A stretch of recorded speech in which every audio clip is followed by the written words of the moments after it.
أعوذ بالله من الشيطان الرجيم بسم الله الرحمن الرحيم الحمد لله رب العالمين والعاقبة للمتقين والصلاة والسلام على أفضل الأنبياء والمرسلين وعلى آله وأصحابه أجمعين أما بعد السلام عليكم ورحمة الله وبركاته. برادران عزیز، دوستان گرامی قدر، شکر الله خوب و مهربان را که برای من و شما توفیق داده است و نصیب گردانده است که از این شبهای نورانی، از این شبهای طلایی، از این شبهای پرفیض و برکت ماه شریف رمضان الحمدلله که استفاده میبریم. برادران عزیز، در این فرصتهای مناسب، در این لحظه های اجابت دعاگو باشیم که خداوند بزرگوار اسلام عزیز ما را در روی عالم غالب بگرداند و پروردگار دشمنهای اسلام را خار و زبون و نیست و نابود بگرداند و خداوند بزرگوار حکم و قانون قرآن را در روی عالم حاکم بگرداند. پروردگار بار الله، این بیماری ها، این وباها، این دردهای تبابت نشونده که روی عالم را تشویش کرده اند، پروردگارا این وباها را از عالم اسلام و از خصوصا از وطن عزیز ما نیست و نابود و دور بگردان. پروردگارا تمام برادرهای مسافر و مهاجر ما را در حفظ امانت نگه بدار. امروز برادر بزرگوار با ما صحبت کردن، گفتن یک خواهرچه 22 ساله نو عروس از این بیمار وفات کرده اند. دعاگو باشیم که خداوند این خواهرچه منا رحمت و مغفرت بگرداند. خداوند خانه قبرش خانه عروسی بگردان. پروردگار شب اول شب براش آسان بگردان. پروردگار بار الله از حیات دنیا چیزی ندیده اند، حیات آخرتش را آباد بگردان و در برابر این مصیبت برای اهل بیتشون صبر جمیل و ثواب بزرگ نصیب بفرما. پروردگار بار الله تمام برادرهای بزرگواری که هر امید و آرزو و مراد و مقصد دارند و مراد و مقصد به امید و آرزوهاشون برسان. پروردگار خاتمه ما را به خیر بگردان. آمین یا رب العالمین. برادران عزیز بزرگوار، صحبت امروزه ما درباره جواب سوالهای هست که برادران عزیز برای ما فرستاده اند. برادر عزیز سوال کردند که السلام علیکم بابای داملا، یک سوال داشتم. ما در همین رمضان مرغ‌های مگزینی استفاده میبریم، ممکن است یا نه؟ در حالی که ما مهاجران، در حق ما مهاجران دعا کنید تا که مشکلی ما را الله مهربان آسان کند. خداوند بزرگوار تمام مشکلی های عالم اسلام و خصوصا مشکلی های برادرهای مسافر و مهاجر ما را آسان بگرداند.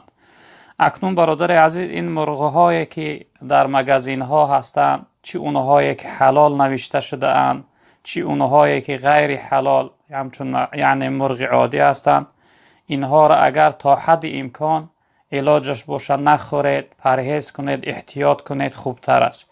چون که شخصیت نزد من آمد گفت یعنی چنین سیخ‌های مخصوص بوده که این مرغ‌های حرام در اون یعنی پکت‌های حلال نوشته شده چون می انداختن، محکم میکردن، یعنی در مردم تقسیم میکردن تا جای یعنی کشتن همون مرغ‌ها معین نباشه. از اینهای مگزین‌ها بهتر است که نگیرید و نخورید.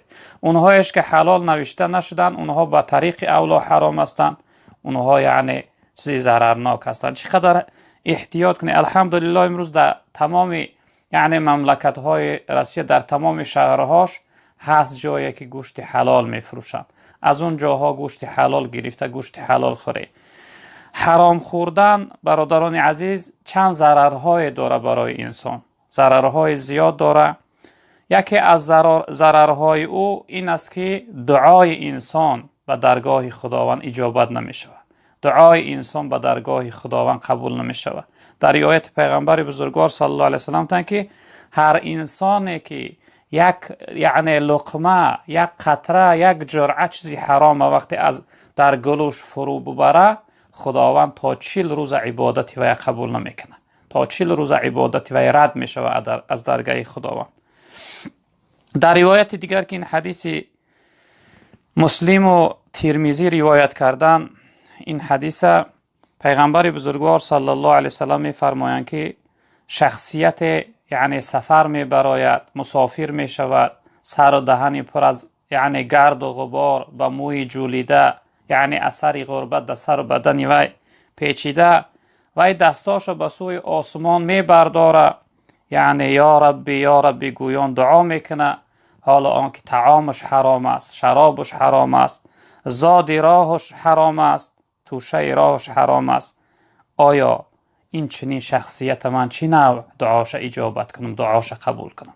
یعنی انسانی که وقتی از لقمه حرام، از طعام حرام، از نوشاکی حرام استفاده برد، دعای وی در درگاه خداوند قبول نمی شود. در روایت دیگر که این حدیث طبرانی یعنی روایت کرده است، حضرت می فرمایند که از حضرت سعد ابن ابی الوقاص رضی الله تعالی عنه میگه روز به سوی جناب پیغمبر صلی الله علیه وسلم که یا رسول الله ادعو الله ان یجعلنی مستجاب الدعوه، تن دعا کن تا اینکه خداوند من مستجاب الدعا بگردونه. یعنی زمان پیش بعضی شخصیت ها دعاهای اونها قبول میشد، مستجاب الدعوه بودن، یعنی هر دعایی میکردن خداوند دعای اونها را قبول میکرد، مردم نزد اونها میرفتن، از اونها دعا میپرسیدن، در حق هر شخصیت هر دعایی میکردن خداوند دعای اونها را قبول میکرد. چون این شخصیت ها هستن که مستجاب الدعا هستن، دعا کنن خداوند دعاهاشون قبول بگردونه.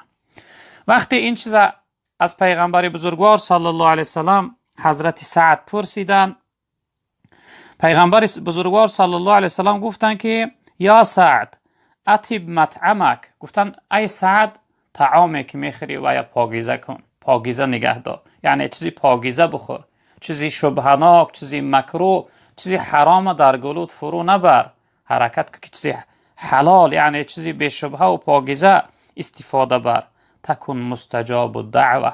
اگر چیزی حلال خوردی یعنی لقمت حلال و پاکیزه باشه، جناب پیامبر فرمودند مستجاب الدعا میشوی، یعنی دعای تو در درگاه خداوند قبول میشود. والذی نفس محمد بیده ان العبد لا یقذف لقمة الحرام فی جوفه ما یتقبل منه عمل 40 یوما. پیغمبر بزرگوار صلی الله علیه و سلم قسم به نام همون الله که اختیار جان من محمد در اختیارش است، در ید قدرتش است، قسم به همون الله هر انسانی که یک لقمه چیزی حرام در گلوش فرو برد تا 40 روزه خداوند عبادت وی قبول نمیکنه، عبادت وی رد میشه. به این خاطر برادران بزرگوار من خیلی هوشیار بودن در کار، خیلی یعنی حرکت کردن در کار است که انسان یعنی از این چیزهای حرام، چی گوشتی مگزینیش باشه، چی مرغش باشه، چی این کلبسه هایی که اینها همه یعنی شبهناک و ناپاک هستند، چقدر حرکت کنی خودداری کنی. حضرت ابوبکر صدیق رضی الله تعالی عنه را در دورش میگه قحطی آمده بود، یک کنیز خدمتگار داشت، اون میرفت کار میکرد و خوراکه می آورد، چند روز رفت دست خالی آمد، روز میگه کمی طعام آورد، حضرت میگه یک لقمه خورده بودن، یک لقمه خوردن، بعد از اون در فکر زد، بعد کنیزش خدمتگارش فریاد کرد، گفت تو این از کجا آوردی، چند روز رفتی خالی آمده بودی؟ این شخصیت گفت که ای حضرت، گفت پیش از این که شما من خریداری کرده، وظیفه من یعنی بت فروشی بود، همون زمان گفت یک بت را فروخته بودم، کمی از پلهای اون مانده بود، رفتم پلی همه یعنی انسان قرضیدار طلب کردم، گرفتم، با همون پل خریدم آوردم برای شما. حضرت میگه انگیش در حلقش فرو برد، چقدر خچه مجبور کرد که نشد، حتی میگه آبی زیاد خورد تا این که همون لقمه را گرداند. شخصیت گویا ابوبکر صدیق گفت قریب بود که یعنی میکشتی، خطا هلاک میکردی، این یک لقمه بود، اندک بود، ضرر نداشت. حضرت گفتن قسم به نام الله اگر به برآمدن جان من این لقمه میبرآمد، من این را میبرآوردم، نمیماندم که لقمه ناپاک یعنی در شکم و در گلوی من بمانه. به این خاطر برادران بزرگوار، سبب که ما اینقدر دعا میکنیم خداوند بلا را از بالامون دور نمیکنه، وبا را از بالامون دور نمیکنه، مشکلی هامون آسان نمیگردونه، سببش این است که امروز لقمه های ما ناپاک شدن. به این خاطر برادران بزرگوار من حرکت کنه، یعنی گوش نشد، مرغ نشد، دیگر چیزهاش هستن، یعنی دیگر چیزها را گرفته خوری. حرکت کنی از جاهای پاکیزه و حلال، چیزی حلال خوردن براتون بهتر است. برادر عزیز بزرگوار، برادر دیگر سوال کرده که السلام علیکم داملا جان، خب درباره ملت پرستی سخن میکردید، بسیار خوب میشد. در تاجیکستان هم بسیار برادران ازبک هستند. برادران عزیز، اصل ملتگرایی و ملتچیگی این حکمش در شریعت حرام است. انسان حق نداره که یعنی ملتچیگی کنه، ملتگرایی کنه، چون که خداوند تمام مؤمن و مسلمان در قرآن برادر خوانده است. انما المؤمنون اخوه، تمام مؤمن ها برادر هستند، چی وی عرب است، چی عجم است، چی تاجیک است، چی ازبک است، چی دیگر ملت است، خداوند همه را در قرآن برادر خوانده است. در حدیث مبارکش پیغمبر بزرگوار گفتند المسلم و اخو المسلم، گفتند مسلمان برادر مسلمان است. در سوره حجرات خداوند آیت 13 تا بفرمایند که یا ایها الناس انا خلقناکم من ذکر و انثی و جعلناکم شعوبا و قبائل لتعارفوا ان اکرمکم عند الله اتقاکم. رب العالمین میگه ای مردم دنیا، چی عرب هستی، چی عجم هستی، چی سیاه هستی، چی سفید هستی، من همه شما را از یک زن و یک مرد خلق کردم، از یک حضرت آدم علیه السلام و یک ماما حوا خلق کردم، در بین شما شاخه و قبیله گرداندم تا اینکه همدیگر را بشناسه.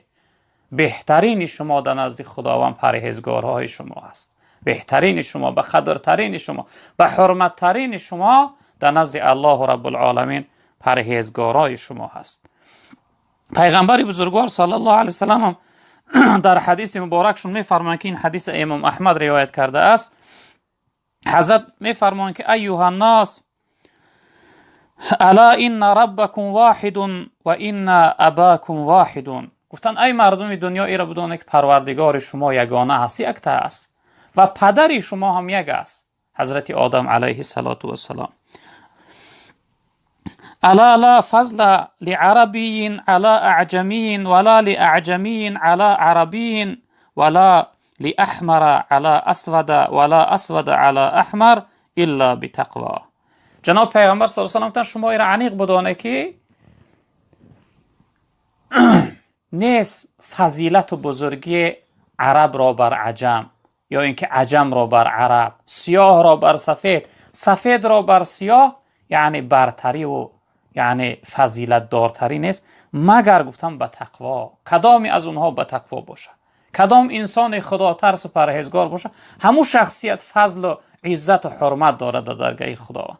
به این خاطر برادران بزرگواری من، ما حرکت داشته باشیم که مؤمن ها و مسلمان ها همدیگر را جدا نکنیم. واعتصموا بحبل الله جمیعا ولا تفرقوا. الله رب العالمین برای ما دستور داده است که همه در رسمان خدا، در دین خدا، در قرآن خدا ای مؤمن ها و مسلمان ها چنگ بزنه، تفریقه پریشان و یعنی گروه با گروه، قبیله به قبیله نشوه، همه حرکت کنه یک جای باشه. به این خاطر یعنی ملتچگی در شریعت اسلام برادران عزیز بزرگوار من حرام است. حرکت کنه که ملتچگی نداشته باشه. برادر عزیز سوال کرده السلام این برادر نبوده والله اعلم مادر باشه. السلام علیکم داملای عزیز، من یک ماه می شود که پسرچه 16 ساله را گم کردم. بسیار داغ سخت. خب هرچند خودم را دارم گویم نشده ایستاده است. به من یگان پند و نصیحت گویه تا این دل من تسکین یابد. بسیار در عذابم. اکنون مادر باشی یا اینکه برادر باشی، هر مصیبتی که به بالای انسان می آید از جانب پروردگار است. اگرچه مصیبت سخت و وزنین هم باشد، انسانیت باید در قضای الهی، در امر الهی تسلیم و راضی باشد. غیر از این برای ما دیگر چاره نیست. فقط ما در مصیبت این قدر اجازت داریم، خداوند برای ما این قدر رخصت داده است که گوییم که انا لله و انا الیه راجعون. ما همه از آن خداییم، همه آخر به سوی پروردگار بازگشت داریم. این قدر برای ما رخصت است. ان لله ما اخذ و لله ما اعطا. هر چیزی که الله گرفت از خودش است، هر چیزی که برای من و شما الله داد اونم از خودش هست. به این خاطر وقتی فرزند ما، برادر ما، شوهر باشه یا پدر و مادر دیگر باشن، وقتی خداوند اونها را از حیات ما میگیره، ما باید در قضای الهی تسلیم و راضی باشیم، چون که امر خدا هست، دستور خدا هست، امر از جانب پروردگار شده است. مادر محترمه یا اینکه برادر بزرگوار، هر کدامی که هستی در این قضا تسلیم و راضی باش. پیغمبر بزرگوار صلی الله علیه و سلم را حدیث مبارکشون هستند که فرمودن که این عظیم الجزاء مع عظیم البلا، گفتن بزرگترین ثواب همراهی بزرگترین بلا هست، همراهی بزرگترین غم است. و ان الله تعالی اذا احب قوما ابتلاهم، خداوند هر قوم را، هر شخصیت را که دوست داشت و در بلاها، در مصیبتها، در غمها مبتلا میگردانه. یعنی وقتی خدا دوست داشت بندش مبتلا میگردانه او را. فمن رضی فله الرضا و من سخط فله السخط. گفتن هر انسانی که در این یعنی بلای خدا، در این مصیبت الهی تسلیم شد و راضی شد، او رضای خدا را از خود، اما کسی ناراضی شد خدا را از خودش ناراضی میگردونه. و همین خاطر مادر محترمه باید تسلیم باشی، باید راضی باشی، چون که مصیبت شما از جانب الله است. وقتی الله یعنی فرزند شما را گرفت، باید که شما صبر کننده باشی، از خداوند امیدی ثواب داشته باشه. حدیث بخاری هست که حدیث قدسی بود از پروردگار، گفت است که از برای هر یک بنده مؤمن، برای هر بنده مؤمنم جزا و مزدی وی در نزد من، هر وقتا که یک عزیز دوست از وی گرفتم در این مصیبت از من امیدی ثواب کنه، یعنی مزد و جزا و پاداشتی وی جنت است. در برابر صبر کردن من برای وی جنت نصیب میگردم. با این خاطر مادر محترمه، اولش که در قضای الهی راضی و تسلیم باش. دوم این که در برابر این مصیبتی جانسوز، در برابر این مصیبتی قامت شکن و میان شکن، از خداوند امیدی ثواب داشته باش، صبر کننده باش. از همه بزرگترین ثواب ها ثواب صبر است. در روز قیامت وقتی انسان دعوای ثواب صبر میکرده است، ملائکه ها عاجز میماندند در ادا کردن ثواب صبر انسان. بعد از آن ملائکه ها به خداوند مراجعت میکرده اند. رب العالمین میفته انما یوفی الصابرون اجرهم بغیر حساب. میفته من امروز صبر کننده ها را ثوابشون به حساب برای اونها ادا میکنم، به حساب براشون ثواب میدهم. به این خاطر مادر محترمه باشی یا اینکه برادر بزرگواری من، در این مصیبت حرکت کن، صبر کننده باش، ان شاء الله رب العالمین اجر ثواب زیادی از خود میکنی. برادر عزیز سوال کرده که السلام علیکم داملای محترم، التماس به همین سوال من جواب گردانید. روزه گیری و نماز نخوانی، روزه گرفته چی می شود؟ اکنون برادران عزیز، سوال درباره شخصیت هایی که نماز نمی خوانند خیلی زیاد است. یعنی این سوال هم همون دلالت داره که انسانی که روزه می گیرد و نماز نمی خواند، وقتی در برابر، البته در برابر روزش خداوند اجر ثواب براش میده، اما بی نمازی این بدترین گناه است. برادران عزیز، از همه سختترین، از همه بدترین گناه ها گناه بی نمازی هست. تاریک الصلاة میگویند، ترک کننده نماز. هر انسانی که، حتی در یک روایت پیغمبر بزرگوار گفتن که هر انسانی که نماز یعنی قصدن ترک کنه، فرضش ندانه و نخوانش، وای کافر میشود. یعنی انسان نماز فرض ندانستن، نماز قصدن ترک کردن، انسان به حالت کفر میبره. برادران بزرگواری من، پیغمبر بزرگوار صلی الله علیه وسلم پرسیدن که ای الاعمال احب الی الله. این حدیث هم بخاری هم مسلم روایت که حدیث متفق علیه است از حضرت عبدالله ابن مسعود رضی الله تعالی عنه. پیغمبر بزرگوار گفتن از همه دوست داشته ترین عمل ها در نزد خداوند کدام عمل هست؟ رسول اکرم صلی الله علیه و سلم گفتن که الصلاة علی وقتها. گفتن نماز در وقتش ادا کردن. از همه عملی که الله دوست می‌داره از بنده هاش این نماز در وقتش ادا کردن. برادر بزرگواری من، به این خاطر انسان باید نسبت به نماز بی‌پروا نباشه. پیغمبر بزرگوار صلی الله علیه و سلم گفتن که مفتاح الجنت الصلاة گفتن این کلید جنت نماز است. انسانی که جنت بخواه، انسانی بخواه که داخلی جنت شود، باید نماز ادا کنه، چون که کلید جنت برای هر یک شخصیت و انسانی که نماز نخوند و کلید جنت نداره و جنت داخل شده نمیتونه. در روایت دیگر که ابو داود و ترمذی و نسائی روایت کردن از حضرت ابو هریره رضی الله تعالی عنه، حضرت میفرماید که سمعت رسول الله صلی الله علیه و سلم یقول، میگه من شنیدم که پیغمبر بزرگوار صلی الله علیه و سلم میگفتند ان اول ما یحاسب به العبد یوم القیامه من عمله صلاته. گفتم پیغمبر بزرگوار گفتن که یکمین چیزی که در روز قیامت خداوند از بندش میپرسه این نمازش است. یکمین چیزی که در روز قیامت از بنده پرسیده میشود نماز است. شیخ عطا را میگه روز محشر که جانگداز بود اولی پرسیش از نماز بود. یکم چیزی که در قیامت خداوند میپرسه ای نماز است. حضرت گفتن فإن صلحت فقد افلح و انجح و این فسدت فقد خاب و خسر. گفتن هر انسانی که اگر صلاحیتی یافت جوابی نماز ادا کرده توانست، نمازهاش خوانده بود، او شخصیت به تحقیق خوشبخت شد، نجات یافت.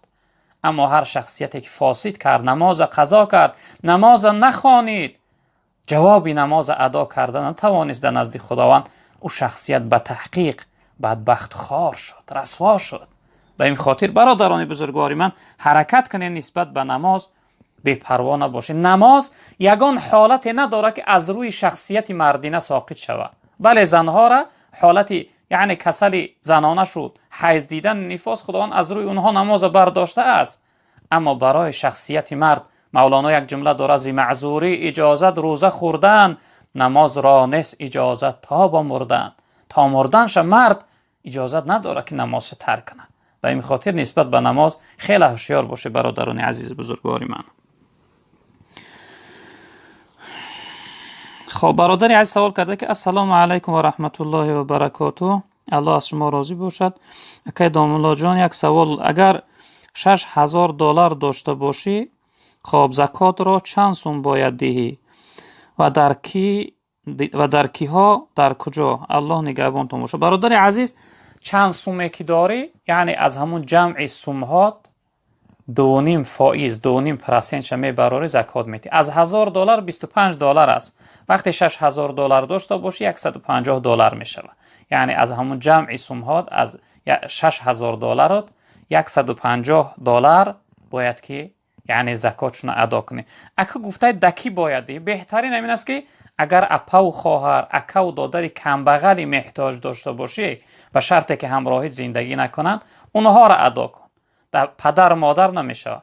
اپا و خواهر، اکا و دادر، بعد از آن تقایی و عمکی، عمه و خاله، شخصیت هایی که نزدیکت هستند یا اینکه همسایه هایی که کمبغل و محتاج هستند، هم خشلاقی هایی که کمبغل و محتاج هستند، در اونها ادا کنی برات بهتر است. یعنی که جمع سوم چند سومی که داشته باشی از همون 2.5 فائزش برآورده زکات میدی. برادر عزیز بزرگوار، برادر عزیز پرسیده: السلام علیکم داملا، الله نگهبانتون باشه. یک سوال دارم. خب یک برادر میگه تا اذان شام نتن روزه شکاییدن درست نیست. دیگرش میگوید 5 یا 10 منوت پیش از اذان شکاییدن بهتر، خوبتر. ماده میفهموندید. برادر عزیز وقتی افطار، وقتی یعنی کشادن روزه، وقتی نماز شام است. وقتی که آفتاب نشست هم وقتی افطار میشه، هم وقتی نماز شام خوندن میشه.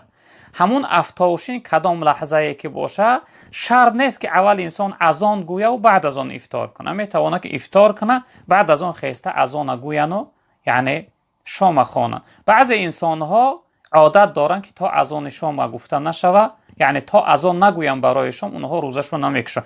منظور مقصد من کشادن روزه هم یک خیرما خوردن یا اینکه یک قطره آب خوردن است، یعنی طعام خوردن، سیر کردن نه.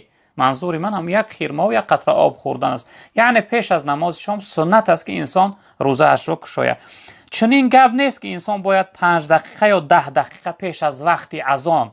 این پیش از وقت اذان شام نشده است. یعنی افطار لحظه ای می شود که وقتی نماز شام داخل شود. یعنی اذان شام برای نماز شام میگویند. یعنی در قشلاق‌ها و شهرها اذان میگویند به چه خاطر؟ به خاطر که مردم دانن فهمن که وقتی نماز شام شده است و با او افطار میکنن. به همین خاطر برادر عزیز پیش از وقت، اگر 10 دقیقه پیش از وقت نماز شام یا اینکه 5 دقیقه پیش از وقت نماز شام که حالا که افطار ناشسته باشه کسی افطار کرده باشه و روزش خورده است، برای او قضا واجب می شود. به این خاطر خواهش میکنم که وقتی نماز شام در آمد، یعنی آفتاب نشست، بعد از آن شما افطار کنه. خب برادری عزیز سوال کرده که السلام علیکم داملای محترم، الله مهربان گذشتگان شما رو رحمت و مغفرت کند، آمین. خب درباره نماز شکر وضو کمی گپ میزدید، چی خیل میخونی، چی درجه داره؟ اکنون برادر از نماز شکر وضو خواندنش 2 رکعت است. شکر گفته یعنی شکرانه طهارت، وضوش طهارت میشه، شکرانه طهارت. انسان وقتی که طهارت کرد یعنی که 2 رکعت نماز شکرانه برای طهارتش میخونن یا شکر وضو میگوین، یعنی که در وقتی که بعد از طهارت کردنش انسان میخونه. خب درباره فضیلت نماز شکر وضو در حدیث مسلم، هم بخاری هم مسلم روایت کردن از حضرت عثمان ابن عفان رضی الله تعالی عنه که حضرت فرمودند که من توضأ نحو وضوء هذا ثم قام رفع فركع ركعتين لا يحدث فيهما نفسه غفر له ما تقدم من ذنبه. حضرت گفتن که هر انسان که طهارت کرد این چنین، یعنی خودشون طهارت کردن. وقتی نوعی که ما طهارت میکنیم دهان و بینی و یعنی دست رو میشویم، این چنین طهارت کردن. بعد از اون گفتن هر انسانی که این چنین طهارت کرد بعد از اون رفت 2 رکعت نماز خواند، یعنی یگان سخن زیادتی نگفته بین طهارت و نمازش، یگان چیزی نگفت، رفت 2 رکعت نماز خواند، خداوند همه گناههای گذشته و یعنی میبخشه. این فضیلت شکر وضو است که گناهاش بخشیده میشن. و در حدیث دیگر پیغمبر بزرگوار صلی الله علیه و آله گفتند که هر انسانی که طهارت کرد و طهارتی خوب و بهتر کرد و رفت 2 رکعت نماز، یعنی به حضور دل و چقدر به خوبی ادا کرد، برای او انسان خداوند جنت نصیب میگردونه، جنت براش واجب میگردونه. در روایت دیگر که این حدیث بخاری است، پیغمبر بزرگوار صلی الله علیه و آله وقتی که از شب معراج گشتن به سوی حضرت بلال گفتن که ای بلال، تو در اسلام چی عملی خوبه داری که من یعنی در جنت وقتی سیر میکردم صدای یعنی پاپوشی های شما را یعنی در اونجا در گوشم رسید، صدای پاپوشی های شما را شنیدم یعنی در جنت. حضرت گفتن که یا رسول الله من چیزی ندارم مگر این که گفتن هر وقتی که طهارت کنم 2 رکعت نماز میخونم، برای یعنی طهارت کردن 2 رکعت نماز میخونم. یعنی این حدیث دلالت داره که درجه و فضیلت حضرت بلال خداوند در جنت از روی اون 2 رکعت نماز شکر وضو خواندنش در جنت درجهش بالا کرده. البته فضیلت ثواب زیاد داره، کسی که توانایی داشته باشه بخونه ان شاء الله که ثواب زیاد میگیره. برادری عزیز سوال کرده که السلام علیکم بابای داملا، آدمی که پدر و مادرش را رنجانده باشد بعد از آن پشیمان شود بخشش پرسد، خداوند میبخشد؟ البته برادری عزیز، انسان وقتی که پدر و مادرش وقتی آزار داد و خفه کرد بعد از آن پشیمان شد، آمد از اونها بخشش پرسید و اونها اینه بخشیدن، از این خرسند شدن، از حق از دعواش گذشتن، در این صورت البته خداوندم گناه انسان نمیبخشه. تا اون لحظه که پدر و مادر راضی نشوه، یعنی پدر و مادر نبخشن حق فرزنده، خداوند گناهی را نمیبخشه. یعنی که انسانی که پدر و مادر آزار داده باشه، به همین خاطر انسانیت حرکت کنه که یعنی در حیاتیش و در زندگیش پدر و مادر خدمت کنه، دعاشون بگیره. اگر آزار داده باشه حرکت کنه، از اونها بخشش بپرسه، از اونها یعنی حلالی طلب کنه تا اینکه اونها حقشون حلال کنن، از دعواش یعنی گذرن. البته انسان وقتی پشیمان شد بخشش پرسید، پدر و مادر راضی شدن و بخشیدن، خداوند گناه انسان رو میبخشه. خب برادر عزیز سوال داره که السلام علیکم برادر، خب من زنم رو یک طلاق کردم، خب من نمیخواستم که جدا شوم، اما مادرش آمد و سببش را نپرسیده دخترش را گرفته رفت.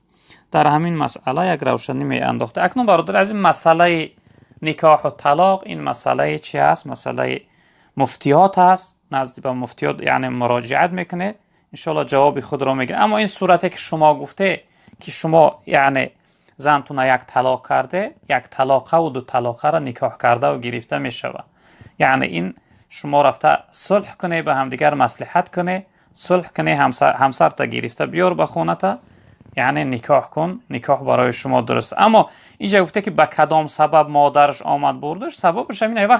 وقتی دخترش که طلاق کردی، وقتی طلاقش کردی و دیگه برای تو حرام است. البته صاحب داشته باشه، پدر و مادر داشته باشه، میان فرزندشون میبرن از خانه شما.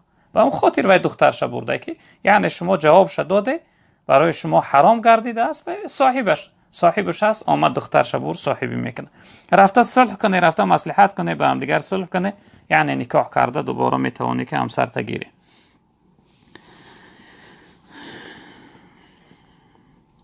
برادری از سوال کرده که السلام علیکم و رحمت الله و برکاته. خب آدمایی که از همین ویروس میمیرند جنازهشون را نمیکنند، حکم اینها چی می شود؟ برادری از این انسان هایی که جنازه ناکرده یعنی در خاک سپاریده شدن، اونها را تا اون لحظه ای را که گمان برده می شود که اونها یعنی جسم بدنشون ویران نشده است، تا همون لحظه را در قبرهاشو جنازه کرده می شود، به شرطی که ویها یعنی شستگی باشن، بعد از یعنی مردنشو شسته باشن، بدنشون یعنی پاکیزه کرده باشن، بعد از اون گور کرده باشن، می شود که چنین شخصیت ها را در قبرشون، در بالای قبرشون مردم رفته جنازهشون کنند و در حقشون دعا کنند انشاءالله که این مرگی و با خودش مرگی شهادت از درجه شهیدی یعنی شهیدی داره برای انسان ها. خب برادری عزیز سوال کرده السلام علیکم حضرت، در خواب باشی یکی گناه کنی، خب در نامه اعمال نوشته می شود. اکنون برادر عزیز خواب این غیر حالت است، گناهی که در این مثلا انسان در خواب شیطانش میزنه یا در خوابش یگان کلمه کفر میگوید، حتی در خواب زنش انسان طلاق کنه طلاق نمیشود، یا اینکه مثال در خواب بعضی گناهایی که انسان انجام میده البته اونها نوشته نمیشن، چون که پیغمبر بزرگوار صلی الله علیه و سلم حدیث مبارکشون است. این حدیث ابو داود روایت کردن از حضرت علی رضی الله تعالی عنه. حضرت فرمودند که پیغمبر بزرگوار میفرمایند رفع القلم عن ثلاثه، گفتن خداوند قلم تکلیف از سه گروه انسان برداشته است. عن النائم حتی یستیقظ، گفتن از انسان خواب حتی که از خواب بیدار شود، یعنی انسان خواب گناهش نوشته نمیشه، هر عملی کرد، هر حرکتی کرد، هر چیزی گفت، انسان خواب عملش یعنی که قلم تکلیف از وی برداشته شده است، در نامه اعمالش نوشته نمیشه. و عن الصبی حتی یحتلم، و از انسان کودک حتی که یعنی به بلاغت رسه، حتی که وی احتلامی شود، تا حالتی به بلاغت رسیدن شه، انسان کودک هم هر عملی گناهی کرد نوشته نمیشه. و عن المجنون حتی یعقل، و از انسان دیوانه حتی که وی عاقل شود، به عقل شود، هوشیار شود. یعنی این سه گروه مردم خداوند یگان عملهاشون نمی نویسه. یکی از اونها انسان خواب بود، در خواب انسان هر کاری کرد، هر حرکتی کرد، در نامه اعمالش برادر عزیز بزرگوار نوشته نمی شود. خب السلام علیکم داملای محترم، کلمه سبحان الله الحمدلله لا اله الا الله الله اکبر را خب یک جای تلفظ کنیم چی قدر ثواب است؟ البته اینها اصل ذکرها همین 4 کلمه هستند برادر عزیز، سبحان الله الحمدلله لا اله الا الله الله اکبر، کلمه استغفر الله، کلمه لا حول ولا قوه الا بالله العلی العظیم، اینها دعا هستند. یعنی که هر انسانی که این ذکرها را بگه البته فضیلت ثواب زیادی داره که درباره‌شون حدیث ها زیاد هستند. فقط من اینجا میخوام یک حدیثی را که ترمذی و طبرانی روایت کردن از حضرت عبدالله بن مسعود رضی الله تعالی عنه همین برای شما بیان کنم. درباره فضیلت این 4 ذکر گفتن که سبحان الله الحمدلله لا اله الا الله الله اکبر. جناب پیغمبر صلی الله علیه و سلم گفتن که در شب معراج همراهی یعنی وقتی که در سفر بودیم در آسمان هفتم حضرت ابراهیم علیه السلام ملاقات کردیم، یعنی پدر بزرگوارش، بابی بزرگوارش. وقتی ملاقات کردم حضرت ابراهیم علیه السلام گفتن که ای محمد صلی الله علیه و سلم از نام من برای امتها سلام بگو. امتها بگو که ابراهیم خلیل الله شما را سلام گفت و برای امتها بگو که خاک جنت بسیار خاک حاصل دهنده است، حاصل بخشنده است و آب جنت آبی بسیار شیرین و صاف و گوارا است. حضرت گفتن که کشت جنت 4 چیز است. گفتن کشت جنت 4 چیز است: سبحان الله و الحمد لله و لا اله الا الله و الله اکبر. این 4 ذکری که ما میگیم، حضرت ابراهیم علیه السلام این 4 کلمه کشت جنت است. سبحان اللهش تسبیح خدا، الحمد للهش تحمید خدا، لا اله الا اللهش توحید خدا، الله اکبرش تعظیم خدا. کسی خدا را با پاکیزگی یاد کنه، کسی خدا را حمد و شکر بگه، کسی که پروردگار را به یگانگی عبادت پرستیش کنه و هر انسانی که از الله بترسه، او شخصیت کشت جنت برای خودش جمع کرده است. حضرت گفتن که این 4 چیز کشت جنت است برای امتها. یعنی این وظیفه را که اینها را هم در زبان در گفتار باشن، هم به معنای اینها عمل کننده باشن. خب برادر عزیز پرسیده که السلام علیکم حضرت، نماز تحفه رسول هست و چه خیل میخوانی؟ جزاک الله خیرا. برادر عزیز، نماز تحفه رسول اصل کلمه تحفه این یعنی کلمه بگیم تاجیکی هست، با چنین لفظ یعنی روایت ها نآمدن. اما اگر انسان نماز خوانه، البته بعضی از دوستهای خدا عادت داشتن که چنین تحفه رسول اکثرا میخوانن، بسیار از انسانهای خوب این نماز میخوانن، اما ضرر ندارد، معنی نیست. انسان وقتی که 2 رکعت نماز بخونه و یعنی به حق پیغمبر صلی الله علیه و سلام ثواب هدیه کنه، تحفه کنه، در حق پیغمبر بزرگوار ثوابش ببخشه، البته این درست است، ثواب داره برادر عزیز، ضرر نداره، معنی نیست. انسان میتونه در حق پدرش، در حق مادرش، در حق یک گذشتهش نماز نفل بخونه، ثوابش ببخشه. این چنین انسان میتونه که در حق پیغمبر بزرگوار صلی الله علیه و سلام یعنی که نماز خوانده و ثوابش ببخشه. خب برادر عزیز سوال کردن که السلام علیکم داملا دوستی الله، یک سوال دارم. پدر من روزه ماه رمضان گرفته نمیتونست، از روی 78 ساله هست. خب و اپیراتسیا کردگیان. خب فدیه او را من میتونم تیم و کدام انسان دادن در کار؟ التماس جوابش را تید. رحمتی کلان داملا جان. اکنون برادر عزیز، وقتی پدر شما یعنی تقریبا 80 ساله بوده، 78 ساله، وقتی قوت نکرد و با یعنی جراحی کرده بوده، یعنی معذور بوده، در این صورت شما فدیه‌ش یعنی اگر در طرف روسیه باشه 200 سوم روسی، در طرف تاجیکستان باشه از حساب مفتیات معین کنه، هر روزه هر یک روزی یعنی روزش تا فدیه میده، از گردن وی ساقط میشه. شما گفتید دکی باید فدیهش ادا کنه، فدیه وی یعنی شما در خواهرها و اپاتون داده نمیتونید، چون که فرزندای پدرتونن. شما حرکت کنید در عمه هاتون، در عمک هاتون، در خاله هاتون، یا اینکه در قشلاقتون، در دهتون، یا اینکه در محلتون یگان انسانی محتاج و فقیر کم بغل باشه، بهترش در اونها تیه براتون یعنی درست و بهتر میشه. فدیه ده از گردن پدرتون ساقط میشه. خب برادر عزیز سوال کرده که السلام علیکم داملا، یک سوال داشتم.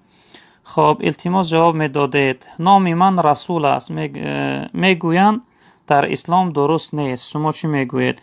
برادر عزیز، رسول روزهای گذشته این نام ما معناشو گفته بودیم، به معنای فرستاده شده میشود. بهترین میشود که محمد رسول نامتون گذاره.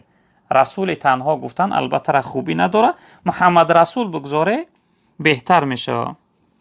خب اگر نادرست باشد داملا، یک نام برای من میماندید. نام عبدالله رو بسیار دوست میدارم. خیلی عبدالله رو دوست داشته باشی برادر عزیز، عبدالله نام تا گذار یا که محمد رسول نام تا گذار بهتر میشه. داملا در حق من یک دعا کنید. خب خیلی خدا هم بخت سعادت دنیا و آخرت نصیبتون کردن برادر. سوال دیگر دارم. من از ساعت 9:00 کار میبرایم، طهارت میکنم داملا تا نماز شام به همین طهارت نماز خوانم، آیا درست است؟ بله برادر عزیز، وقتی که از خودتون باوری داشته باشی و سلامتیتون خوب باشه، طهارت یعنی تا نماز شام قپیده توانه میشه براتون، یعنی اجازت درست است که به همون طهارتون یعنی نماز شام بخونی. خب برادر دیگر سوال کرده السلام علیکم بابای داملا، نام من دلیر است. نام مرا معنایش رو میگفتید و در حق من دعا میکردید که ایمان کامل. خب باقی در پناه الله. خداوند برای شما ایمان کامل نصیب گردانه برادر عزیز. کلمه دلیر به معنای انسان چقدر یعنی شجاع، انسان یعنی چقان، قابل، انسان توانا می شود. یعنی معنای خوب داره، معنای بد نداره. اصل کلمه دلیر خودش تقریبا فارسی هست. انسان یعنی که انسان سست و تنبل نیست، انسان با غیرت است، انسان قابل است. خب سلام علیکم اکا، یک سوال دارم. من یک اکا دارم، ای پیشش چند بار گذشتیم که زنگیر نمیگیره. من خودم بگیرم چی میشود؟ التماس جواب بگویید. هیچ گپ نمیشه برادر عزیز. وقتی یعنی اکاتون زنگیری را که به گردن نگرفت، شاید یگان عذر داشته باشه، خوبتر بپرسی از حالتش. وقتی زنگیری که به گردن گرفت، این در شریعت معنی نیست که یعنی دادر پیش از اکش زنگیره. این وابسته به توانایی و مقصد هر شخصیت. هر انسان زودتر تیزتر زنگیره براش بهتر است. البته ضرر نداره، گناه نیست پیش از برادر زنگیریتن برادر عزیز. خب جا برادر عزیز سوال کرده که سلام علیکم دوملو، من دستفچیک بودم در یک زواد کلبسه. خب کلبسه من فهمیدم در زواد گوشت خوک تیار میکنن، در همون جا کلبسه حلال گفته میفروشن. این زوادی خب آستان کنا میباشد. خب حتی در پیتیورچکه یا دیسکی یا اشن اینا میبینم. خب خلال نویستگیان. خب همه مسلمانان میخورن، من میگم نخورین، اما ویها میخورن. حتی رمضان دا میگن حلال نویستگی. خب پیچه داره که التماس به مردم رسانین که از همین مگزینای گفتگی من خب نخورن. در تنه کلبسه نویستگی. خب سارید سینو خداوند نگهبانتون باشه. اگه همین کلبسه هایی که سارید سینو نویستگی بوده، این برادر همونجا میگه من دستفچیک یعنی باربر کار میکردم، همونجا کلبسه های حلالم یعنی از همونجا میبرارن که اونجا جای خوگی هست.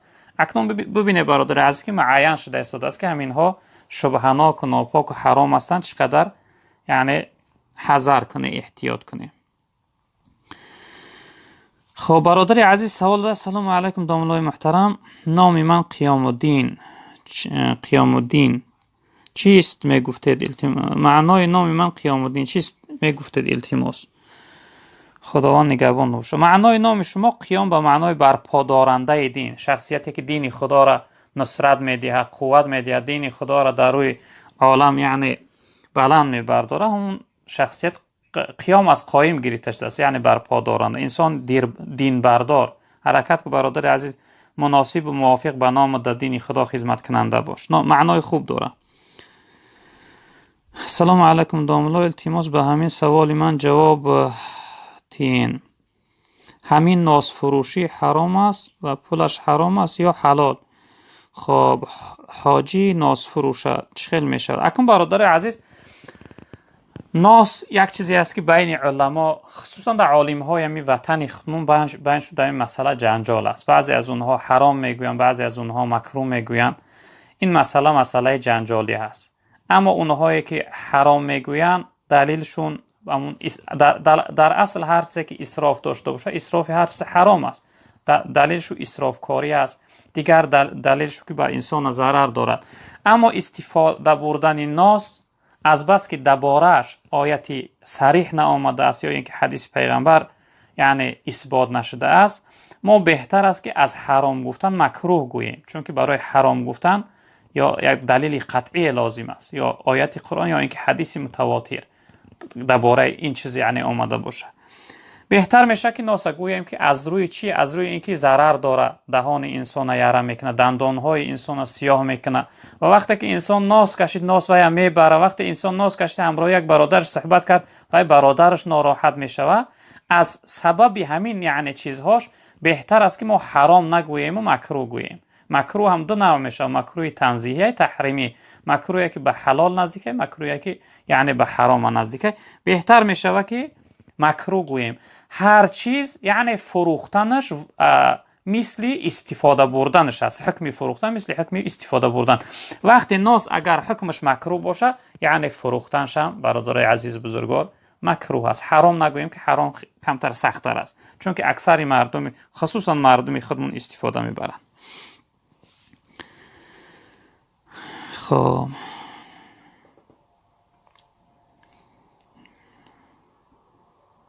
برادری از سوال کرده که السلام علیکم داملای محترم، الله از شما راضی باشد، التماس به سوال من جواب گویید.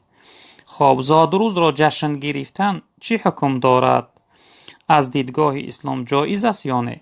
برادر عزیز، زادروز یعنی روز تولد جشن گرفتن، اگر انسان هم یار و دوستاش جمع کنه و یک طعام کنه، یعنی یک ضیافت، یک معرکه عادی باشه که در اوجا شراب نوشی نباشه، در اوجا یعنی موسیقی و رقص حرامی ها نباشن، ضرر نداره. این یک شکرانه یعنی شکر میشه، شکر خدا را به جا آوردن که خداوند انسان به همون عمر رسانید.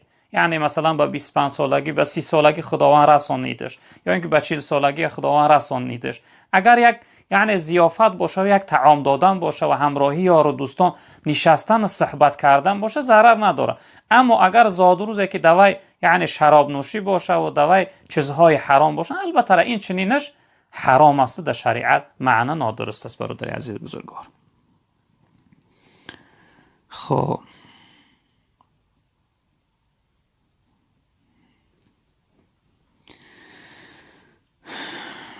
برادری از سوال کرده که یک سوال داشتم، همین نمازی نفل کدام وقت خوانی درست است؟ التماس به سوالم جواب گرد. نمازی نفل برادر عزیز فقط در دو حالت خوانده نمیشه، دیگه در همه حالت خواندن نمازی نفل درست است. بعد از خواندن عصر تا نماز شام خواندن در مذهب ما خواندن نفل معنی است. دیمش بعد از صبح دمیدن تا برآمدن آفتاب، چون که حدیث جناب پیغمبر صلی الله علیه و سلم است از حضرت ابی سعید خدری رضی الله تعالی عنه. این حدیث هم بخاری هم مسلم روایت کردند. حضرت فرمودند که سمعت رسول الله صلی الله علیه و سلم یقول لا صلاة بین الصبح حتی ترتفع الشمس ولا صلاة بعد المغرب حتی تغیب الشمس. گفتن که نماز درست نمیشد، نیست نماز بعد از دمیدن صبح تا برآمدن آفتاب، و نماز درست نمی شود بعد از یعنی نماز عصر تا شیشتن آفتاب تا نماز یعنی شام. در همین دو وقت یعنی خواندن نفل معنی است. دیگه همه وقت انسان میتونه که نفل بخونه.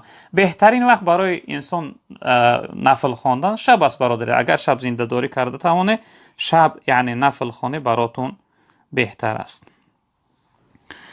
خب اینجا شخصیتی سوال کرده که سلام داملای محترم، من درباره یتیم چیزی می گفتید، زیرا ما یک یتیم را از سن 4 ماهگی تا به 26 سالگی کلان کردیم، خب دانشگاه خواندیم، زن دادیم. بعد از زن دادن زنی بدی او به آن گفت که اینها پدر و مادر تو نیستند، تو یتیم بودی، اینها تو را کلان کردند.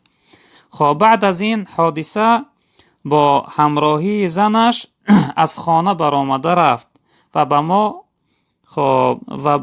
با ما رفت و آمد قطع کرد. خب در دوران پیریمان ما را پرتافته رفت. اکنون پدری بزرگوار باشه یا اینکه مادری محترمه، انشاءالله کاری که شما کرده بهترین کار است که این کفالت و نگهبانی یتیم، کلان کردن یتیم و زن دادن وی، انشاءالله وی روز از روزها پشیمان می شود، گشته به سوی شما می وی جوان است، از روی نافهمی شاید این کار کرده است، انشاءالله روز پشیمان شده به سوی شما گشته می. جناب پیغمبر صلی الله علیه و سلم حدیث مبارکشون است، روزی گفتن که انا و کافیل الیتیم که هاتین فی الجنه. گفتن من همراهی انسانی که کفالت یک یتیم به گردن میگیره مثل دو انگشت این چنین در جنت یک جایه و نزدیک هستیم.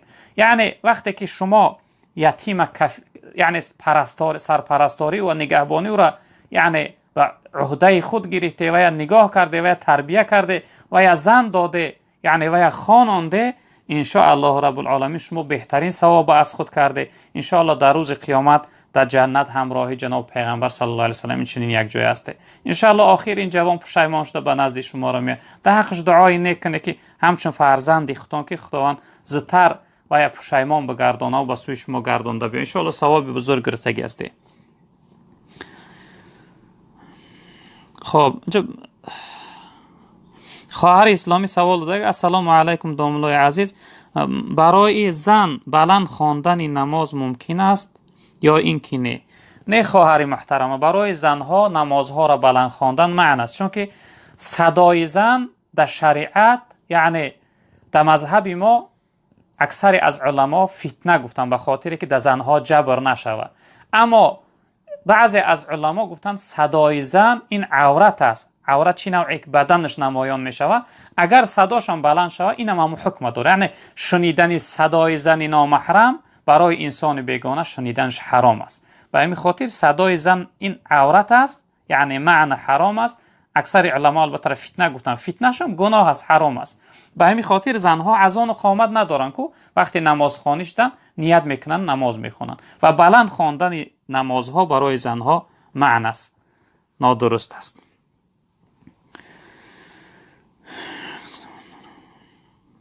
برادر عزیز سوال کرده: السلام علیکم و رحمت الله و برکاته. داملای محترم، یک سوال دارم. در نکاح اگر یک کس را گیری شاهد نکاح قبول می شود؟ نه برادر عزیز، شرط برای قبول شدن نکاح حاضر بودن دو شاهدی عاقل سالمی یعنی به ایمان است. دو انسان به عقل باشه، دو انسان کامل باشه. انسانهای ضعیف الایمان، انسانهای فاسق هم باشه، شهادتشون درست نمیشه. یعنی دو انسان خوب در نکاح باید حاضر باشه، یعنی دختر تن نفس خود را ببخشه، بچه قبول کنه، شاهدها یعنی شنون صدای اونها را، بعد از اون نکاحشون درست میشه. با یک شخصیت نکاح کردن نمیشه. اینجا برادر از سوال کرده که السلام علیکم داملای محترم، خداوند از شما راضی باشد.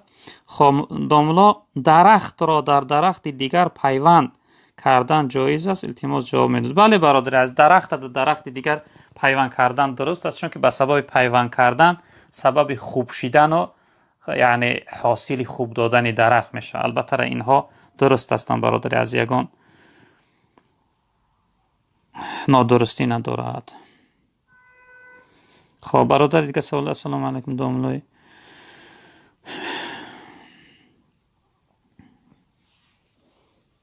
چه برادری از سوال کرده: السلام علیکم داملای شیرین سخن، آیا وقتی سحر خورک 5 یا 10 دقیقه دیرتر روزه را نیت کنی می شود؟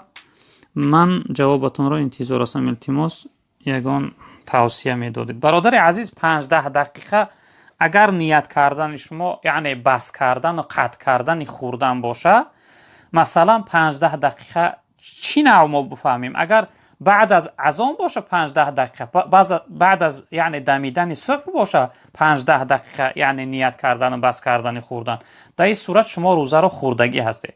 یعنی مثلا اون تقویم ها را نگاه نکرده خورده، ناگاه نگاه کرده که 5 دقیقه از صبح گذراندگی هسته. اگر این چنین شده باشه شما خطااً روزه را خوردگی هسته، بعد از رمضان یک روز قضا می‌داره. یا اینکه مقصد شما یعنی این تقویم ها یعنی کمتر پیش از نماز هم گرفتگی هستند، مقصد شما این باشه که وقتی انسان خوردن تمام کرد و بعد از اون 5 دقیقه گذرانید، بعد از اون یعنی نیت کرد که من نیت برای روزه فردام، در این صورت باشه ضرر نداره، روزتون درستیده. اما خوردنتون اگر تا بعد صبح باشه، در این صورت شما روزه را خوردگی هستی برادر عزیز. خب